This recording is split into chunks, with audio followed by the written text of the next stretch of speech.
Hello, everyone. Welcome to today's webinar, and thanks for joining us. The webinar today is Occupancy Tracking, Your Secret Source of Savings. I'm Ann Cosgrove, the Editor-in-Chief of Facility Executive Magazine, and this webinar today is presented by Intel. Before we get started, I'd just like to cover a few quick housekeeping items. Please note the control panel on your screen. This is where you can submit questions in the question box contained in that panel. Please send in your questions on the webinar at any time, and your speakers today will address them after the presentation. Also, please note the orange arrow on the left side of your control panel. Clicking on that will either expand or collapse the panel, so please be sure that panel is expanded so you can access the question box. Also, if at any time you do experience a technical difficulty, please send a message to us also in that question section, and someone will address it right away. So I'd like to introduce your four speakers today. We have Gustavo Reyna. He is Business Development Manager with Intel Software and Services Group. He works in several vertical market segments to assure that industry requirements and business needs are addressed in delivering solutions that provide real business value. He manages the Intel business development and go-to-market strategy and programs within Intel IoT software solution partners. Gustavo has been working with facilities managers, building management companies, building automation groups, and designers to fully understand the challenges and opportunities in the industry. Yashesh Shroff, PhD, is IoT Platform Enabling Program Manager with Intel. He has 13 years of experience driving Intel's research, fab manufacturing, supply chain, and software capabilities to create new streams of operational cost savings via predictive analytics and connected manufacturing processes. In his current role, Yashesh focuses on developing joint ISV partner use cases, delivering end-to-end solutions that fit the software vendor, system integrator, and the end user. Next, we will have Shandao Chowdhury. He is CEO of Feedback Solutions, and he is an industry veteran with over 13 years of experience in the people counting industry. Utilizing his vast experience in the people counting technology, he has built solutions for retailers to analyze customer flow and conversions in stores. So using the same technology, he has designed an occupancy-based solution that enables facility managers to understand space utilization, as well as to better control their HVAC systems to reduce energy consumption. Ian Ho is Senior Consultant at Converge, and he has over 10 years of experience of mechanical engineering design for various building types, including retail, schools, ice rinks, commercial offices, commercial banks, and residential. Ian has successfully completed more than 300 projects of various sizes, as he is familiar with the various building systems design, such as HVAC, plumbing and fire protection, building automation, energy modeling, analytics, and LEED. So without further ado, I will hand it over to our speakers, and you will first hear from Gustavo. Hi, Gustavo. Thank you very much, Anne. And first of all, thank you very much for your attendance today. I'd like to set the context for this webinar. And really, I would like to say that, as you know, building automation is an existing industry driven primarily by energy efficiency and sustainability goals. In the US alone, 30% of our energy waste comes from commercial and industrial buildings. However, the industry has come to realize that comfort and productivity are also very important factors that drive the need for better indoor air and environmental quality management. And so there are significant economic benefits obtained by increasing the productivity of people working in buildings. Therefore, in maximizing, I should say that maximizing that worker productivity as well as that comfort of people working in our buildings is becoming as important an operational goal as minimizing that energy goal. And so that is where we see that now, with the advancement of IoT technologies and standards and interoperability, we are now being able to make some of these smart building transformation initiatives that address not only the energy, but also the economic benefits from worker productivity and comfort. And really to provide more insight into that, which is the main point of our webinar this morning, is a presentation from Chandan Chowdhury, who is the CEO of Feedback Solutions. And he is going to share with us the benefits of occupancy-based building management. Chandan? Thank you, Gustavo. Can we go to our slide, please? Good morning, everybody, and good afternoon to those who have joined in from the East Coast. Thank you for joining us in the webinar. Feedback Solution is proud to present a real-time occupancy-based solution which has been developed using people counting technology.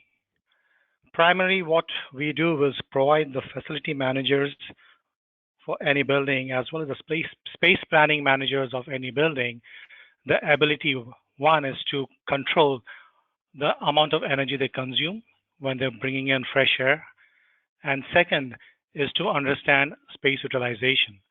Typically, you must be using a certain control strategy which make your building comfortable. So you'll be bringing in fresh air, adjusting the temperature, keeping the CO2 levels low so that occupants are comfortable. So what we do is we enable you to react faster by giving a real-time occupancy. Second is understanding space utilization. So the space utilization part is where you understand how any space is being occupied across the day so that you can calculate your square footage usage. But at the same time, you're able to understand whether that particular space can be optimized in a better way. So your space planning department would come in and they say, okay, we have so much of requirement in terms of space for our occupants, so how can we best manage that? So these are two critical areas which we enable by providing a real-time occupancy. Can we go to the next slide, please? All right, what are the benefits which you get from a real-time occupancy solution? So when I say real-time occupancy, we mean we actually count the number of people who are in any given space. So three factors which are interlinked to each other, three areas would be reducing energy consumption, improving your occupant comfort, which leads to lower maintenance cost, and of course, your lower utility bills. Now, coming to the first one, which is reducing energy consumption. For example, if you have, let's take for an example, an auditorium which has say 4 to 5 entrances and a capacity to hold 500 people. Now, existing strategy which you would have utilized would be either using a CO2 sensors or what we call as occupancy sensors, which are nothing but motion detectors, or a scheduling system or a booking system to track or control your ventilation requirement in that space. But what happens if you're actually able to know exactly how many people are there? So instead of just assuming that, okay, we're using a motion detector that someone has entered that space, and you turn on your ventilation system to cater to that 500 occupants as per the design capacity. So what do you do here? What we are trying to do is provide you a value which says, okay, right now in that space which has a capacity to hold 500 people, actually there are only 100 people or 250 people. So do you really need to run your fan at 100% of its capacity to fulfill or provide or condition the air in that space to cater to 500 people? No, what you can do is actually reduce your fan speed based on the ventilation requirement for that space.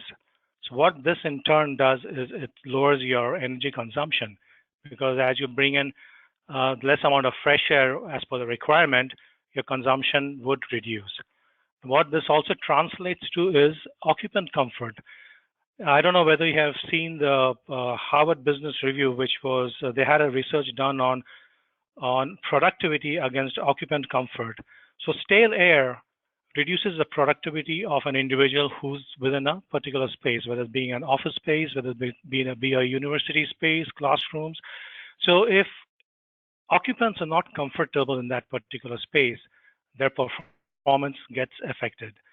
So to ensure that the performance don't get affected and you're able to optimize and provide the best air quality possible, you would need to sort of balance the amount of fresh air which is brought in, the temperature settings, and all the other factors which go into from a building automation side to ensure that the right environment is created.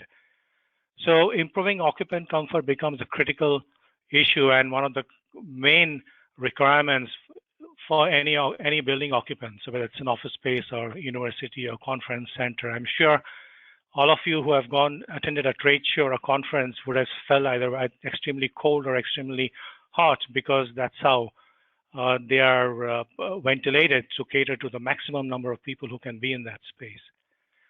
Coming to space planning, when we talk about improved space planning, now typically real estate is expensive.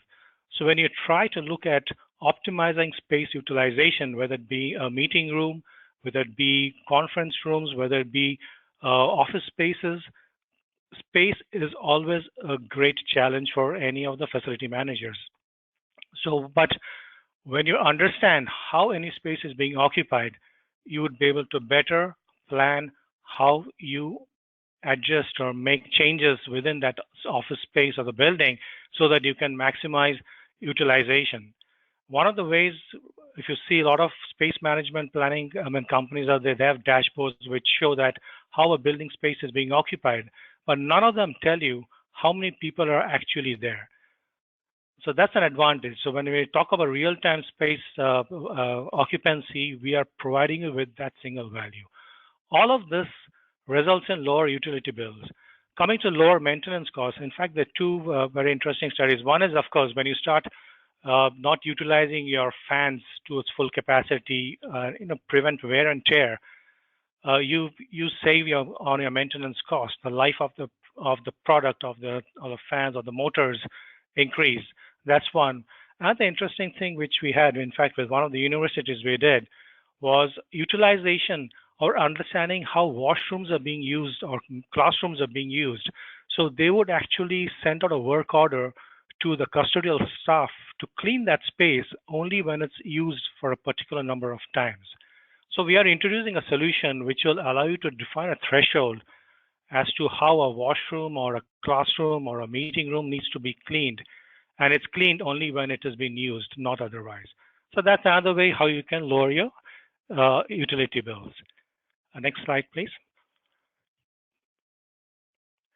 Okay, how does the system work? So as I mentioned earlier, so if you take the same example of an auditorium with 4 to 5 entrances, so we use thermal imaging sensors. Thermal imaging sensors are installed above each entrance to that particular space, and they capture the movement of people in and out of that space. So that's how we get the count. So we know that in an auditorium with a capacity of 500 people, we have 200 people who have come into that space. And as people came exiting, it's saying, okay, 2 people exited. So from 250 it's become 248 people. So it keeps the count. So what we do is we gather that count data, convert it into calculate occupancy values, and send that over BACnet IP to your building automation system. So that data which you get is an analog input value, which will tell you how many people are actually there in that how many occupants are actually there in that space. So that's sent in as an analog input value to your building automation side. So thermal imaging sensors are people counting. It's a people counting technology, which captures the body heat of a person. So we don't record any images. It doesn't interfere with any privacy laws. It doesn't capture or record any individual personal details. So it's just a heat blob which is captured as they cross across an entrance into a particular space. And those values are sent over the internet to a cloud platform. We use the Intel IoT gateway, so it becomes secure. So you have a secure, reliable platform. We enable all Intel security protocols so that the data which you're getting is absolutely reliable. And one of the main things, the accuracy levels of the occupancy counts is 95% plus. And it's consistently delivering the same amount of accuracy year after year. So it's a very simple in terms of a concept. So we use the thermal imaging sensors to capture people entering that space. And then that data sent over BACnet IP to the building automation side.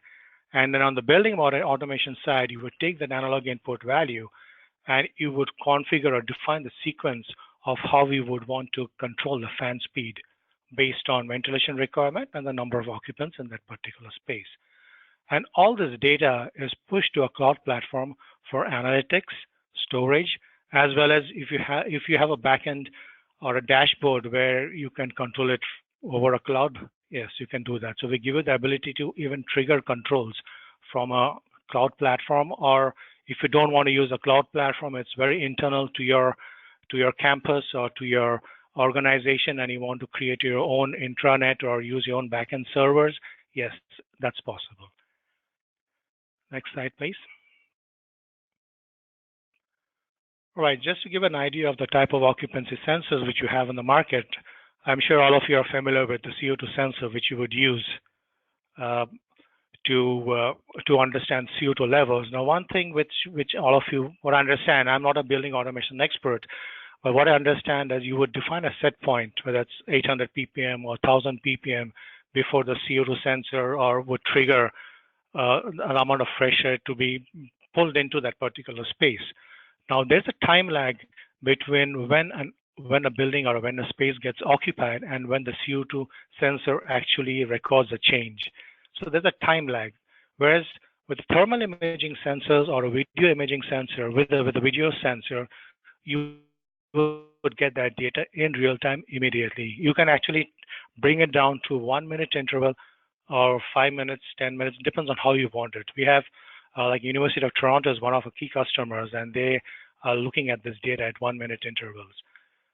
And with the CO2 sensors, if again you're coming back to the same example of that auditorium with a capacity of 500 people, if only 100 or 200 people have entered that space, by the time the CO2 sensor really detects that change in air quality, it's already too late. Maybe 10 people or 20 people have already left that space.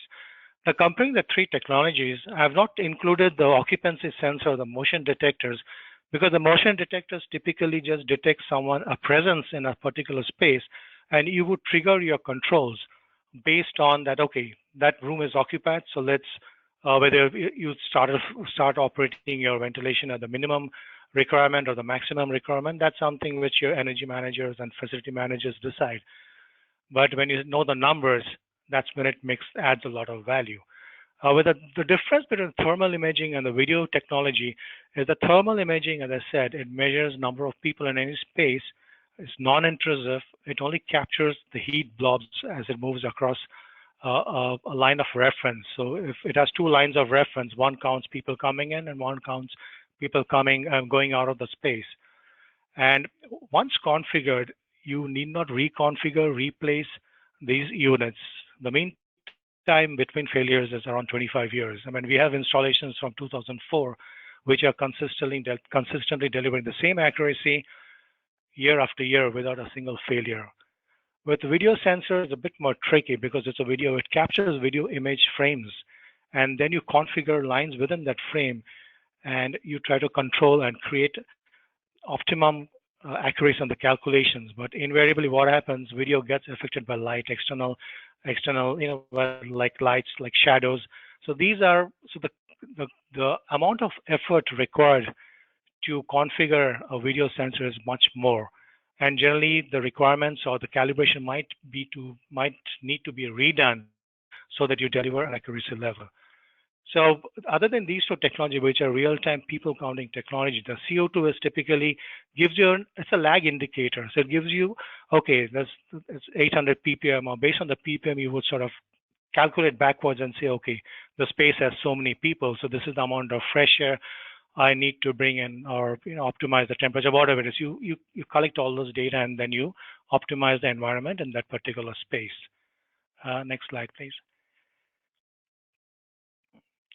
Okay, I'm sure you're able to see the slide. So this is an interesting slide which compares how CO2 sensors are collecting, the CO2 sensor reading. So the green line is basically your how the fan is reacting to occupancy change. The red line, that's visible, so that's what's showing you how the occupancy is changing across the time period. And the blue line, which is right at the bottom, is your CO2 sensors. Now, if you see, here the fan is connected directly to the occupancy. So we are controlling the fan speed based on the occupancy. So the fan reacts to the occupancy, whereas when you look at the CO2 sensor, if you're actually controlling the fan with respect to the CO2 sensors, there's a time lag. The time lag is quite long, so it is not in real time. Whereas in our solution, since we are delivering the data in real time, you're able to enable controls on your fan speed much faster compared to your CO2 sensors. So there's an advantage. And one more thing with CO2 sensors, because of the various other contaminants which are there, it is not real occupancy. Yes, you get an idea of how many people are there, but that does not actually convert to a realistic value of, yes, there are exactly so many people. That's why we say the accuracy levels when we use our people counting technology is above 95%. And that allows you to react much faster because it's in real time. So if you interesting thing is, if you look at the CO2 values, as I said, it will not change till it reaches your threshold or the ppm which you have defined. Only then does it react. Whereas for us, it's absolutely immediate. All right. So okay, next slide. Okay, I just want to share a case study. This is with the University of Toronto. This was a building which has 12 floors, and each floor has its own air handling unit. So when we install our sensors and capture occupancy, we found that although each floor has a capacity to hold 400 to 450 people, it never exceeded 100 people at any point of time. Even at peak occupancy, it was 100, maybe on a certain day 150. So what the advantage they had was, one is they're able to capture real-time occupancy. That means they knew exactly every single minute or every hour how the building was being occupied. They actually were able to also redo or redefine when the building starts getting, conditioned, whether it's in the morning before the university or the classes start, before people start coming in, they could change that timing. They're able to understand when people leave the building and when they can start shutting down the system.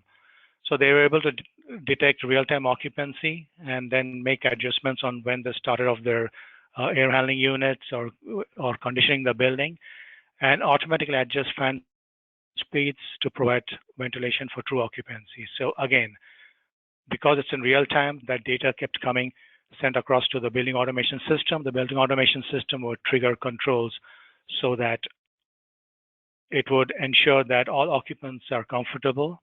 It would not divert from any ASHRAE standards which have been defined. So occupant comfort was priority, and at the same time, it ended up saving them energy.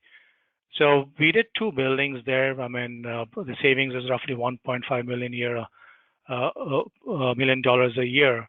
In fact, in Canada, in Ontario, the hydro and gas companies, utilities, they provide an incentive for saving on energy. And I believe they got close to $500,000 back because they were saving on energy. So that's a case study which I wanted to share with you. And the next slide, I guess, goes on to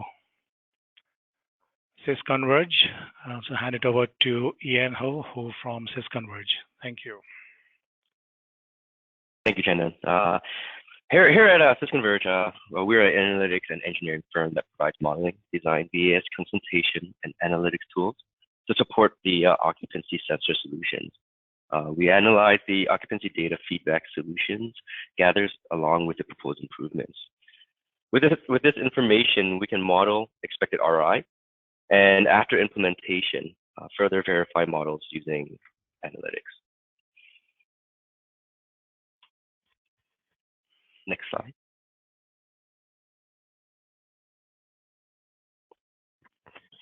So at the beginning of each project, we take existing BAS information and utilities invoices pertinent to the project and create a base model of the existing building. Models are performed in DOE2 software and are used to create baselines of the building. The baseline model is then compared to a model of the exact same building, but with the added proposed energy saving solutions implemented within it. Using the information provided by the occupancy sensors, proposed solutions can be modeled to provide expected ROIs. Examples of modeled solutions with occupancy sensors are occupancy and ventilation, occupancy and lighting, occupancy and thermal comfort, and other metrics related to occupancy, as Chandan mentioned earlier. An example of a project that we have done in Dubai is a client that wanted to understand their ROI of their building, what they can generate in using occupancy sensors to control ventilation. For that particular building, we found that an annual savings of $67,000 was found through energies using the occupancy sensors controlling ventilation. At the end of each modeling phase, we provide a model analysis report, and that indicates the calculation methods and assumptions that we used. In addition to that, we provide further design recommendations and requirements or changes to the existing and or new system provided by our engineering team in order to fully realize savings.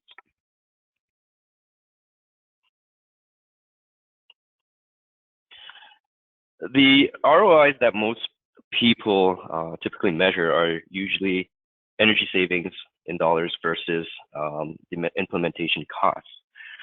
As Chandler speak towards earlier, another ROI calculation that could be considered are productivity gains, such as optimized thermal comfort and outdoor air. As studies such as ASHRAE have shown, that the return for this is increased productivity. With comfortable office or building, the likelihood of employees becoming fatigued or sick because of the building occupants being either hot, cold, stuffy, or breathing stale air are reduced. Pre-tempering rooms. Current methods of pre-tempering rooms or buildings are by preset schedule. Utilization of occupancy sensors will allow the building to determine the optimal time to pre-temper the specific rooms and or offices so that the rooms would not be overcooled or overheat when occupants enter. So you probably notice a lot of times when you go into meeting rooms, for example, you'll find that when you go in there, they're pretty cold. That's usually because it's being pre-tempered while using a sensor instead of a occupancy sensor. Verifying room usage and efficiencies and or deficiencies. Occupancy sensors can be used to determine rooms that are underutilized and or overutilized in order to make revisions to these rooms for better use.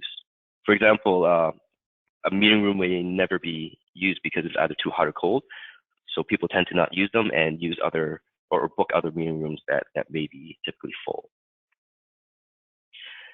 Decreased maintenance time or cost. In similar fashion to above, sensors can allow building managers to predict areas or equipment requiring maintenance before the equipment fully fail, which in turn increases the facility managers or building maintenance team's productivity. An interesting project done at the Toronto University or University of Toronto with the use of occupancy sensors to determine the ROI of a coffee machine. By providing a good quality coffee within the office, the occupancy sensor proved that employees would be more inclined to stay within the office and have sit-down meetings within the office instead of going across the street to a coffee shop. Before the coffee machine was installed, employees would tend to spend on average an hour for each coffee break outside the office, even when it is cold outside.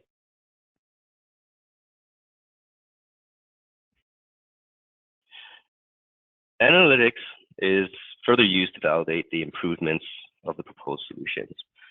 As all sensor information can be gathered and compiled, this removes any guesswork and provides an accurate measurement of the ROI. If any improvements and or savings are not being realized, analytics assists in finding areas of restriction, for example, either a broken or faulty sensor or failed equipment such as a damper.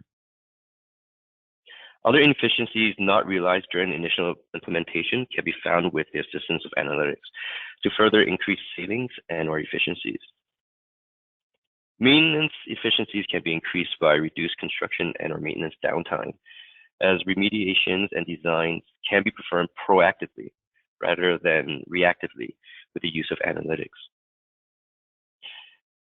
Building analytics is used so that buildings can improve system performances and reliability at an ongoing pace.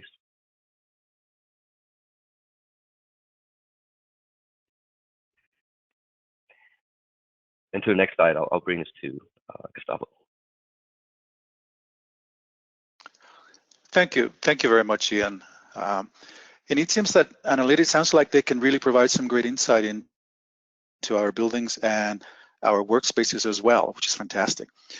As I said earlier, building automation have been driven primarily by energy efficiency and sustainability goals. But as we are seeing, comfort and productivity of the occupants are also very important in order to understand how we drive smart building initiatives. But the question, of course, is what is a smart building? And so to provide a little more detail into the Intel vision of smart connected buildings, I would like to introduce Yashesh Shroff. He's the Internet of Things Enablement Program Manager at Intel. Yash? Thank you, Gustavo. So when we take a look at our overall vision around smart building, it is really about delivering experiences to the occupants. So let's start with the following scenario. We have people who enter the building at different times of the day. There's different scenarios around occupancies of conference rooms.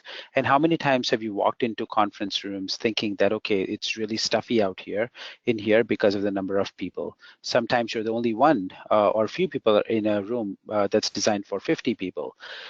Conventional building management systems have not catered to the changing density of people, the flow of people around a building. And so what we envision in terms of comfort of the occupant is really a building as a dynamic entity, but that can really only happen if the systems that drive a building are in fact connected and they are smart. So we often find that with smart buildings, the approach really begins with green initiatives, water conservation, electricity utilization, etc., turning the lights on and off. But really, it then pivots into something around sustainability and also the office workers' comfort and productivity. In the end, it truly transforms into some level of personalization where you allow individuals to control a little bit around their ambient environment by providing mobile tools or web accessible tools.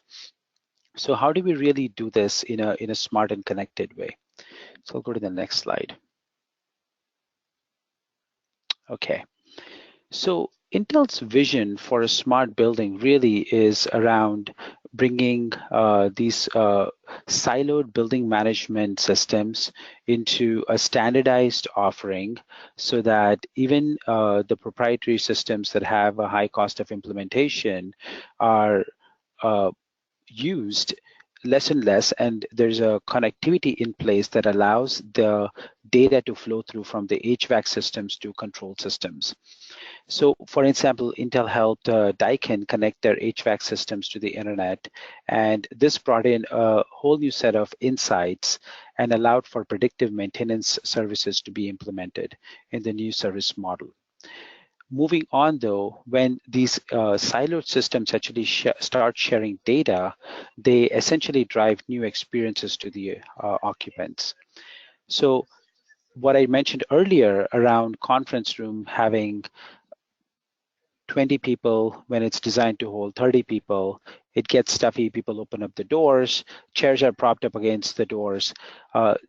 Occupancy sensors will allow the system to automatically track the number of people, and without any invasion of privacy would allow the temperature controls to move in such a way that the comfort level of the occupants continues to stay put. What we have to do is really look at this as a network intelligent system, and that's what this slide on the left-hand side is really showing, keeping in mind that it's ultimately the office workers who need this comfort, but at the same time for the facilities managers, folks like yourselves who are managing these buildings, you want to know when the next service elevator changes need to come through, when the HVAC servicing needs to happen. Are you actually in compliance with fire and safety? Are you providing the right level of security for the building and the occupants? So all of those things are now coming in as application layers right on top of the HVAC systems and controllers that you have from before. So moving to the next slide. Okay, so as we take a look at this, what are some of the tools and technologies that we have to offer in this vein? So there's a range of Intel silicon features that are exposed to provide secure, scalable deployments. So in the generic framework, you have a gateway connected to different systems at the edge, pulling in information from a number of sources.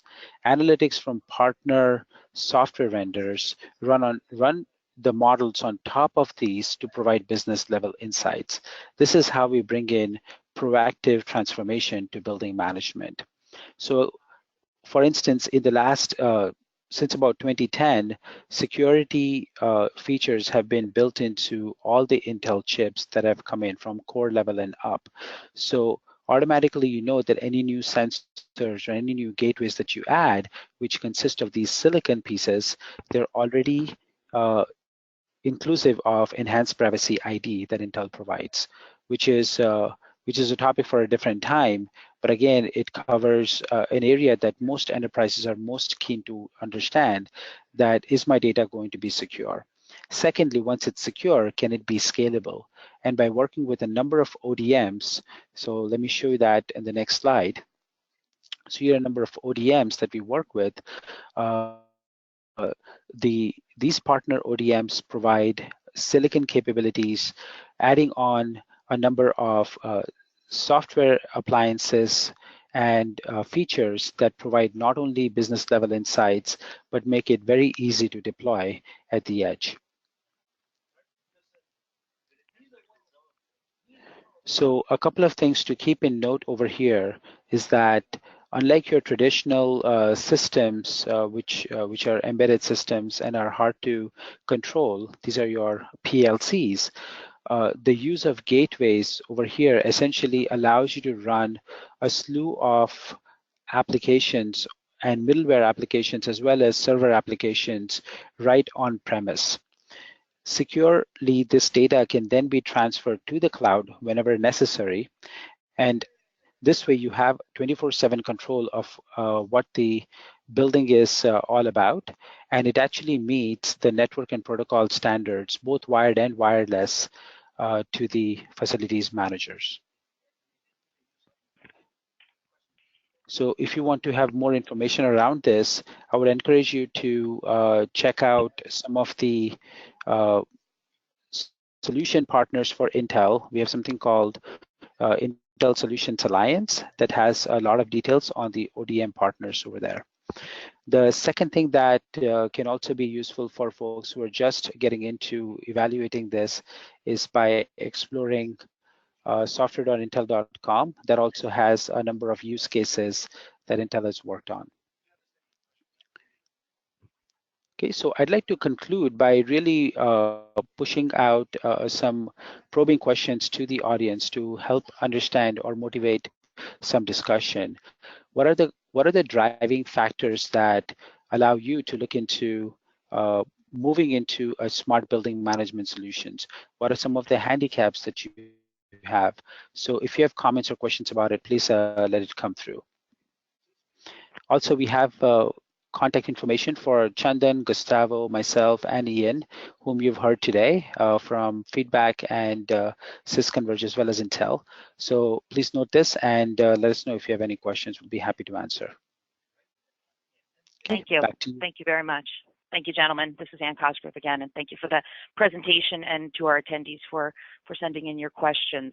So we do have time for some questions, so we'll jump right into that. I will pose them to you on the panel, and feel free to jump in, whoever would like to answer. So one of the questions we have are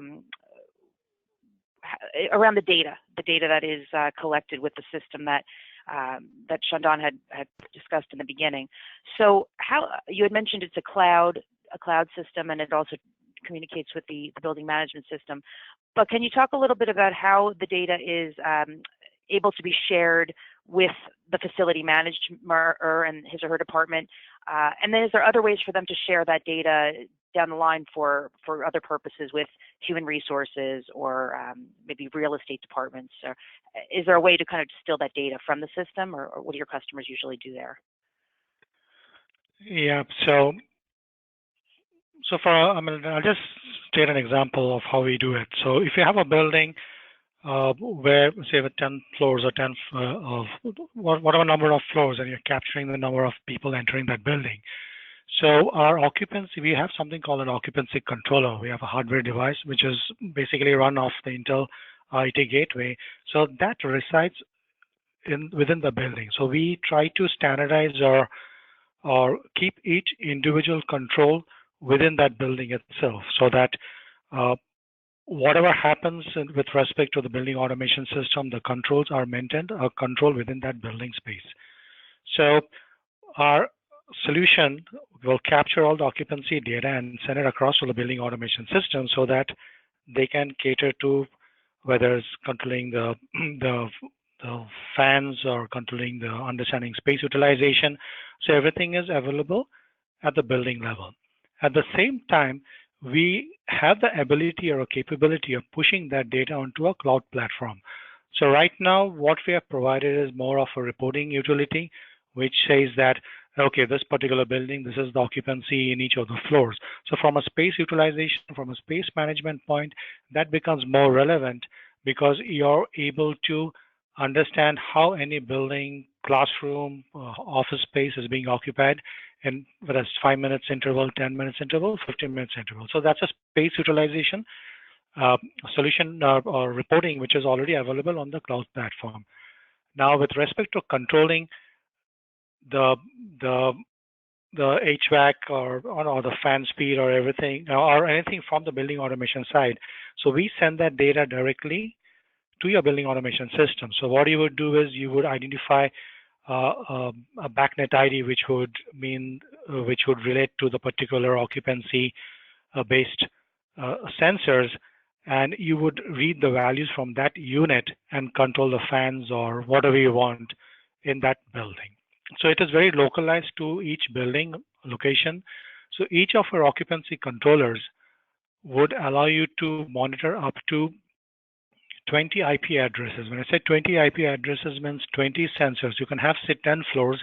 Each floor can have sensors or the occupancy sensors installed, which are capturing the number of people in that particular space. And then you would trigger those controls from your building automations software in the back end, saying that, okay, this particular zone or this particular floor has this many people, so you could reduce your whatever it is, whether it is your fan speed. So you can automate that full process of controlling your environment based on real-time occupancy. So we provided, for example, University of Toronto right now, they have the full data from all buildings going into their backend EMRS system, which is the Honeywell system. So Honeywell has designed or included the programming of the fan speed based on occupancy for each individual building separately. So we have multiple, what we call as occupancy controllers installed across buildings, and all that data comes to the EMR system, which is in their facilities department. The same way, we have the ability to push this data to a cloud platform. So that's how we are working with Intel. So you're given the capability of, if required, instead of having it within the campus or within a particular building on your servers, you have the ability to also look at the data from a cloud platform and then trigger controls. Right now, we don't have a building automation system which will allow you to trigger controls directly, but yes, we can provide you the data, occupancy data, to a cloud platform so that if your backend is cloud-based, you could trigger controls from there. Thank you. And we have a question about the actual operation of the thermal sensors and the system overall. You had talked about where it counts the people as they enter through a certain threshold. So the question is, for the thermal people counting process, how do you deal with spaces which have multiple entry points? For instance, a room with 3 doors. So is there a sensor put at each entry, or how does that handled? Yeah, so if you have 3 doors, then we need to cover basically we need to cover every entry exit point, because otherwise your occupancy values are not going to be accurate. So if you have 3 entrances or 4 entrances to a space, we need to install a sensor above each of those entrance and exit points. And that's how the calculation changes. For example, if you just do a classroom with 2 entrances then we have what we call as a master node model. So we have a master's occupancy sensor, which sort of stores the data, and the node sort of reports into the master. So that's a very small installation, simple, and the calculation is pretty straightforward. But when it comes to a larger area where you have multiple entrances, then we need to gather data from each of those entry-exit points, and then we calculate occupancy. Yes. So yeah, so the way we do it is we have to cover each entry-exit points, and that's how the calculations become very accurate. Thank you. So, for example, if you're giving a floor with, say, four entrances, then when we gather the data from all these 4 entrances and send that across to the building automation side, you will get one value for that particular floor, saying, okay, occupancy on floor number X is so much, and that's how you would trigger the controls. Thank you. Okay, so now we're going to jump into a different aspect of the presentation. And Yash, you had asked at the end, posed it to the attendees, kind of wondering what might their questions be about this type of technology, or as they were thinking about implementing it. And we do have a question kind of along those lines. Whoever wants to take this, how do you avoid the natural confusion, quote unquote, that occupants might have? In effect, where they might video monitoring, do they think it's the same as surveillance? So kind of along those same lines, are there privacy concerns that you do run into with the thermal imaging technology out in the field, and how do you handle that? Yeah, so the technology which we have is thermal imaging. So it picks up the body heat of an individual, so it doesn't capture any video image per se.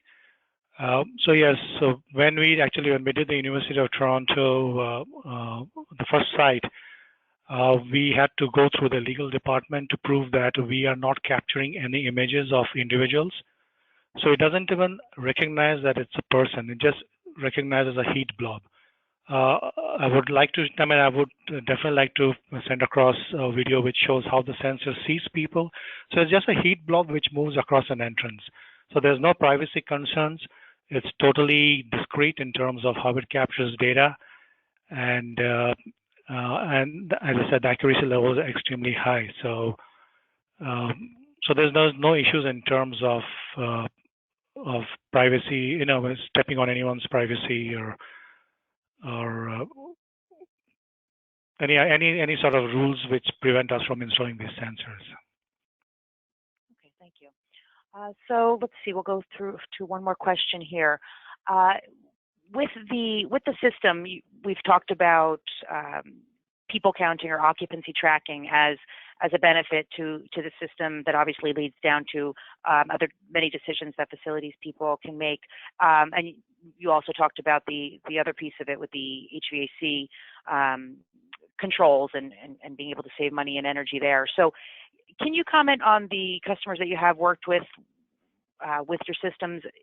What kind of interest do you see? Is it more leaning toward the occupancy tracking benefit, the HVAC benefit? How do you see that shaping up as they're inquiring about your system? What are their biggest goals, I guess, with their interest? Yeah, I think the energy saving opportunity is a maximum here.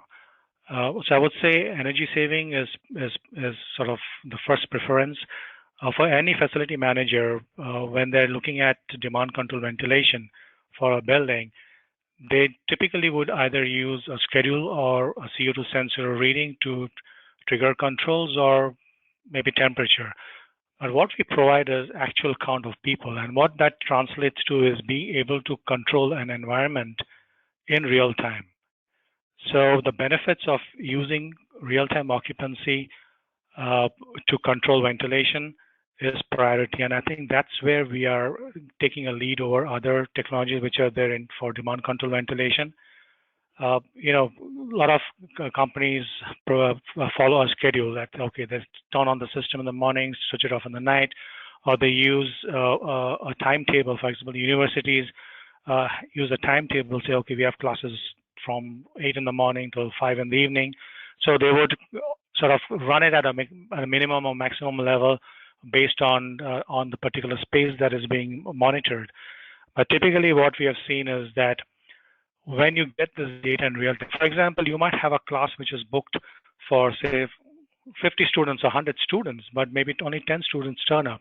So when you're actually running that or optimizing that space to cater to 50 people and only 10 people end up there, you're wasting energy.